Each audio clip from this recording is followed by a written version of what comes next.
César Molinas, matemático, economista y socio fundador de la consultora Multapaucis. Muy buenos días, César. A ver, no le estamos escuchando, vamos a ver si... Sí, creo que ya le escuchamos. A ver, ¿Ahora César. sí? Sí, ahora perfectamente, estupendo. Muy bien, muy bien. Empecemos bien el día. Sí, empecemos bien el día, por favor, que además es viernes 13.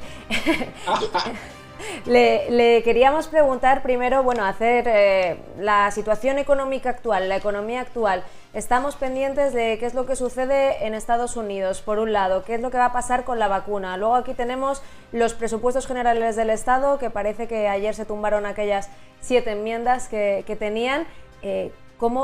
No sé si nos puede hacer un resumen así a grandes rasgos de cuál ve usted que es la situación actual, cómo la ve. La situación actual es una situación esperanzada, diría yo, porque los anuncios de una posible vacuna pues han tardado muy poco en aparecer. Una vacuna para la gripe o para cualquier otra enfermedad vírica acostumbra a tardar unos 10 años, desde que se empieza a investigar hasta que se pasan todas las pruebas regulatorias de la FDA para comprobar, en primer lugar, que no es peligrosa para la salud de los que la reciban, y en segundo lugar, que es eficaz. Pasar de 10 años a 10 meses, yo que tengo una experiencia como inversor en el sector de la salud, es algo que a mí me sigue pareciendo muy difícil. Que esta vacuna esté en el mercado y que se pueda distribuir entre la población, pues a lo mejor nos lleva entre 6, 8 o 10 meses más. Pero, claro, es muy esperanzador ver que los primeros intentos empiezan a fructificar. César, precisamente estaba ligando evidentemente el contexto a la situación seria y severa de la pandemia. Ahora mismo los datos siguen siendo dramáticos. Parece que nos acercamos a cifras de la primera ola bastante severas, siempre sobrevolando la idea o no de la restricción del movimiento hasta llevarnos al domicilio. En ese contexto, claro, el escenario económico vuelven a manifestarse los hosteleros, porque claro, el día a día y 10 meses hasta que llegue la vacuna, bueno, a lo mejor de cara a cara en el tiempo de la historia de la medicina no es mucho, pero en el día a día para afrontar los gastos mensuales sí que se hace muy cuesta arriba. ¿Cómo entonces se puede interpretar? ¿Qué escenario ve? Porque el PIB no parece que, sobre todo aquí en el terreno que nos pilla más cerca, nos vaya a ayudar demasiado, vaya a acompañar. No, yo creo que lo decisivo, y ahí no sé si soy capaz de aventurar una opinión, es ver si vamos a salvar la campaña turística del verano de 2021 o si no. Y si es que sí, ¿en qué grado la vamos a salvar, ¿no? Eso en el PIB de España va a tener una importancia fundamental. Yo, siendo optimista, me atrevo a pensar que salvaremos un porcentaje mucho más alto que el del año en curso, donde la temporada turística ha sido un desastre, tanto desde el punto de vista del turismo nacional como extranjero. Pero eso puede añadir un impulso al PIB, que yo creo que este cuarto trimestre va a volver a caer con fuerza por los confinamientos que estamos viendo, y que los 2 primeros trimestres del año que viene pues es difícil aventurar, porque hasta que haya una vacuna o un remedio, hay antivirales que también se están investigando, que pueden ser muy efectivos para la gente que ha contraído la enfermedad, ¿no? César, Usted hablaba, he estado leyendo un poco algunos de sus artículos y de las entrevistas que usted ha dado a otros medios, y usted hablaba hablando de recuperación, de una recuperación de U al cuadrado. Se ha hablado mucho de la recuperación en V, en forma de K, pero esto de la U al cuadrado a mí me llama la atención. Sería una recuperación en que la clase media sería la más afectada, pero me gustaría saber qué es esto de U al cuadrado, que nos lo explicara. U al cuadrado, yo que he sido profesor de matemáticas muchos años, es U por U. Y tenemos una recuperación económica que difícilmente va a ser en V. Hemos tenido una caída muy, muy pronunciada, ahora estamos en una especie de meseta por lo bajo y luego esperamos que el año que viene pues vuelva a recuperar. Pero realmente la segunda U, que es la U social y la U del empleo, ahora han ido a los ERTE y algunos al paro, mucha gente de trabajo poco cualificado, hostelería, bares, limpieza, etcétera, etcétera, ¿no? Estos trabajos no van a desaparecer, van a volver los que había y más. Va a hacer falta gente de limpieza, va a hacer falta gente de jardinería. Aquí en mi pueblo, pues el ayuntamiento está dando un curso de jardinería a gente que ha contratado y que van a trabajar.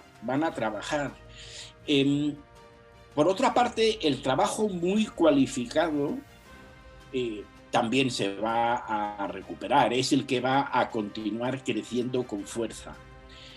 Es la clase media. Si alguien se cree que los 15.000 empleados de banca que han perdido su empleo, que esos trabajos volverán a aparecer, están muy equivocados.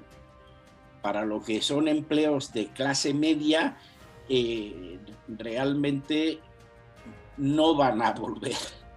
Y esta es la segunda U, ¿no? Que es una U de empleo y una U social. Les va a ir bien a los que antes tenían un trabajo poco cualificado, pero tenían trabajo. Y les va a ir bien a los que estén en trabajos tecnológicos, porque esos van a seguir, van a ser cada vez más necesarios. Me decía mi tocayo Alierta, don César Alierta, que en España faltan 85.000 informáticos, que están las vacantes y no se cubren los puestos por falta de cualificación, ¿no? O sea que la segunda U es el trabajo poco cualificado, volverán los que estaban y más. El trabajo muy cualificado, tienen que haber más. El trabajo intermedio, que puede ser reemplazado por una máquina, ese no va a volver.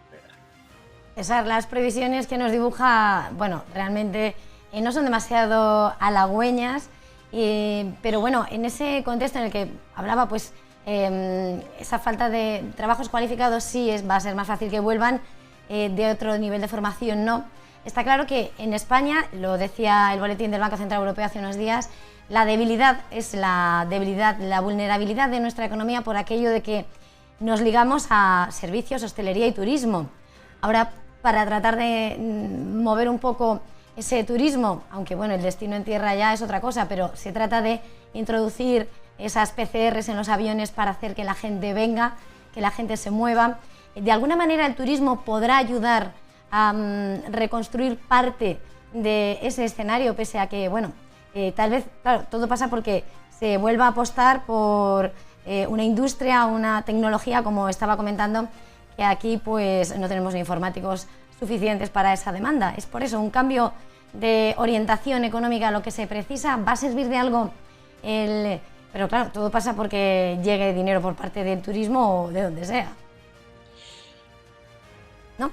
Mirando un poco más allá del verano de 2021, tenemos el futuro de la economía española y de la sociedad española pasa por la educación. O sea, tenemos un sistema educativo que a todos los niveles es una máquina de generar parado. Y así nos va. O sea, que mucha gente que ha hecho todas las etapas obligatorias de la enseñanza, pues luego no encuentra un trabajo con un mínimo de cualificación. Tenemos que repensarnos muy en serio las reformas que nos está pidiendo la Unión Europea. Mire usted, o sea, cuando entramos en el euro, en el año 1989, yo llevaba una pequeña campaña de prensa dentro de mis obvias limitaciones, recordando al país que ya no podríamos recuperar la competitividad perdida devaluando la peseta. Ningún gobierno español ha asumido este hecho, que nos comprometimos con el euro, que no podemos devaluar, y eso quiere decir que tenemos que reformar la educación, reformar el mercado de trabajo, reformar las pensiones, y esto nos lo recuerda día sí, día también la Unión Europea. Lo siento por la peseta, no podemos devaluar para recuperar la competitividad, hay que hacer las reformas. Y déjeme decir una cosa más, si no hacemos estas reformas, no habrá dinero de la Unión Europea. Nos lo han dicho en español, en inglés, en alemán, en holandés. Tenemos que hacer las reformas. No podemos pedir ayuda a Europa 2 veces por década, como hemos hecho en la última década, para salvar los bancos, cerrando las cajas, y ahora. Esta es la realidad y estaría bien que nuestra clase política la reconociese y actuase en consecuencia. Pues César Molinas, muchas gracias por habernos acompañado. Nos hemos quedado con muchos temas en el tintero, pero nos falta tiempo. Quería invitarle a acompañarnos en otra ocasión para hablar de esos presupuestos generales del Estado que se nos han quedado ahí sin tiempo para entrar, porque además usted ha participado en la elaboración de 9 presupuestos, así que... De nueve, sí. Exacto, así que sabe de lo que habla. Así que le invito a volver aquí a Negocios Televisión a hablar de ellos más adelante, si es que salen adelante. Y bueno, y le agradecemos que haya estado aquí esta mañana con nosotros. El que agradece soy yo, que me dan la oportunidad de hablar para ustedes. Siempre es un placer escucharle. Muchas gracias, César. Muchas gracias.